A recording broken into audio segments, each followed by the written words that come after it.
Jackson says within just a few seconds of knocking on her door, police were inside of her house, forcing her into handcuffs. What's going on? What's going on? What's going on? What's going on? Can somebody please help me? Please!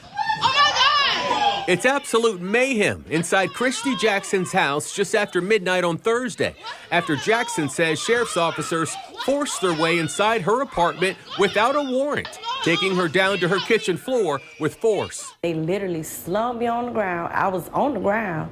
One officer kicked me in my right side, kneed me in my right side as I was on the ground. Jackson says it all started with a knock on the door, with JSO officers asking her if she was Mrs. Cooper. So I requested Jackson's identification and asked if, redacted, was inside her apartment, writing Jackson was extremely confrontational and refused to identify herself. This is Jackson's account of what she said occurred at the front door. Can you talk to me?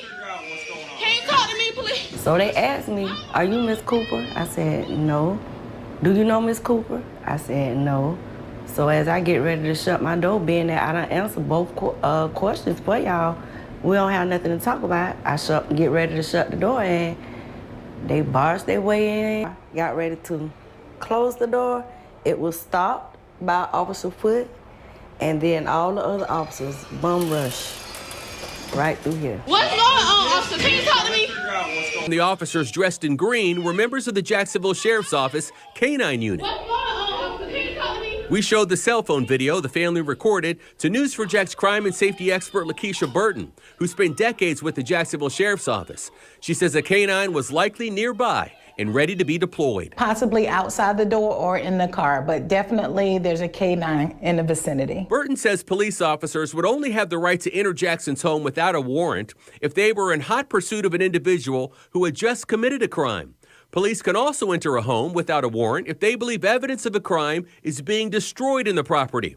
Jackson says these circumstances don't apply to her. Potentially could have escalated to something very dangerous if there was somebody else in the home. Burton said Jackson had the right to close her front door, saying unlawful search and seizure is protected by the Fourth Amendment. It is permissible for homeowners or residents to talk to the police through the door, through the window, or through the little video cameras. I think that law enforcement has to understand that when people don't want to talk to the police or allow them into their residence, it's not because they have committed a crime or guilty. There are a lot of people that have a distrust, and some are just fearful of the police.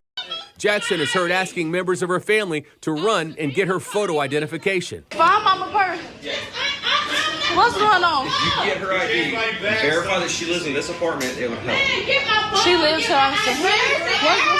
What? Mama, where's it at? How? Officer. What's going on? I didn't do nothing. That's what we were going to figure out. Mama. Go get my ID, please. What's going on? Officer, can you please tell me what's going on? I need her ID. That's Okay. all I need.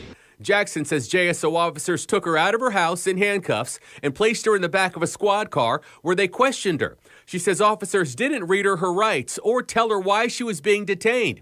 Here's what she noticed inside of the police officer squad car. Once I got inside the car, I'm looking, and they got 4 pictures of this person that they're looking for. And out of all 4 pictures, we don't look skin color not alike, hair color not alike. Hers is more red, mine is more orange. Jackson says 30 minutes later, police let her go and told her it was a case of mistaken identity because of her hair color. But she says her family is still traumatized by what happened in their own home. But they stop it. They stop brutalizing people like they're doing. Communicate with people instead of being the first thing you want to do is put your hands on them and slam them on the ground and hurt them all up. Y'all not trying to earn nobody trust because y'all keep doing the same thing over and over again, and y'all say that it's mistakes, but how many times y'all gonna make the same mistake? Officers cannot burst into people's home without either an arrest warrant for a specific person who they have reason to believe and know that the person is on the property through their investigation of making sure that person is actually the person that they're trying to arrest, or search warrant for the home. In this case, she said they had neither. In this case, when she got in the car, she said the pictures did not even look like her, which means that they did not have the legal basis to burst into her home, let alone burst into her home and beat the hell out of her in the process of trying to arrest somebody who wasn't even the person you was looking for. This is the right of the Fourth Amendment, to be free from unreasonable searches and seizures within your home. That is what's called a seizure. That is what's called beating the hell out of somebody. That is what's called unreasonable force. That is what's called unnecessary force. That is what's called illegal. And that's what they did.